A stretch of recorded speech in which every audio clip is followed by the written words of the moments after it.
folks at home. Wanted to tell you about a nightmare I had last night, actually, for today's Just a Vlog. This is the Just a Vlog Nightmare Edition. Not that you care, but figured I'd tell somebody, because I told my wife and she didn't really care. So my neighbor and good friend is a Philadelphia police officer. So I had this dream, or nightmare, that I was somewhere with him serving somebody a warrant. He was picking some guy up for I don't know what. And for whatever reason, Bob didn't have the guy handcuffed, and we were in like an abandoned building, and we were walking out, and Bob was in front of me, and I was next to the dude, and I could picture the dude. He was like a 6 foot tall Spanish dude. He had like a real bad scruff going on. He was wearing like flannel. He kind of looked, I wouldn't say homeless, he looked like a drug addict. You could tell he was a drug addict by looking at him. So I'm walking next to the guy, and Bob's in front of us, and I look over at the guy, and he's following. For whatever reason, like I said, Bob didn't have him in handcuffs. The guy was going with Bob. He was arresting him. I can't explain why the guy wasn't in handcuffs. I don't know. It's a dream or a nightmare or whatever. So I look over, and we're walking, and the guy pulls out a needle to shoot up some heroin, and he's trying to get his one last fix before he goes to jail, you know. So the guy looks at me, and he's like this with the needle. Here, man, try it. Get a hit. He's telling me to shoot up heroin. And I'm like, nah, dude.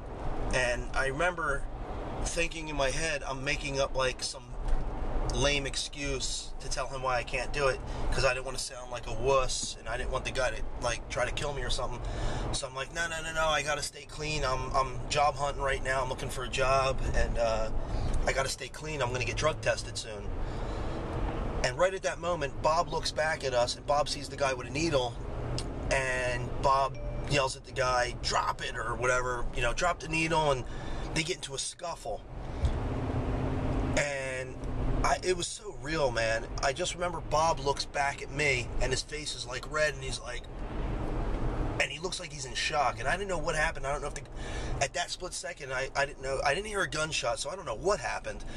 But then the guy had like a can of something in his hand, so I guess he like maced him or something, or paralyzed him or something. I don't know what he did, but Bob couldn't do anything. So then I'm standing there like this with this guy, like, man, what's this guy gonna do? So I don't know what to do, and I'm like, oh man, and in that second I go, give me your gun, to Bob, because he can't see for whatever reason, he's in shock. Bob hands me his gun, and I can't figure out how to, it's like in a locked leather holster, and I couldn't figure out how to get it out. And I'm fidgeting with it, and I'm like trying to get it out, and I get it out, and I aim the gun at the guy who's maybe 20 feet away from me at this point. And boom, I shoot, and I miss the guy. I'm a horrible shot. I've never really shot a handgun anyway, so I go to fire again, and the gun doesn't click. It's like jammed. I'm like, man. And in that split second, I look, and the guy has a gun pointed at me. Boom, he fires, and he misses me. We're both bad shots. So I duck down behind this wall. It was like a 4 foot cement wall. It was like an abandoned building. And I look over it, and I'm like, I'm going to get in a gun battle with this guy, but I can't even fire the gun. So I look over the wall, and there was like a pillar blocking the guy. I couldn't see the guy, but I could see, or no, I'm sorry, I could see the guy, but I couldn't see Bob. And the guy aims at Bob, and I'm like, oh no, he's going to shoot Bob.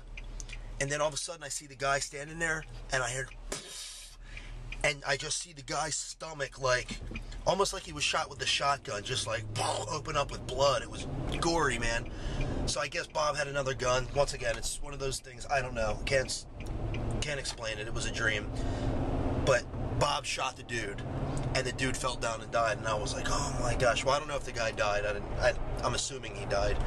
And I remember one part of the nightmare that stood out. It was the moment when Bob shot the guy and the guy fell down.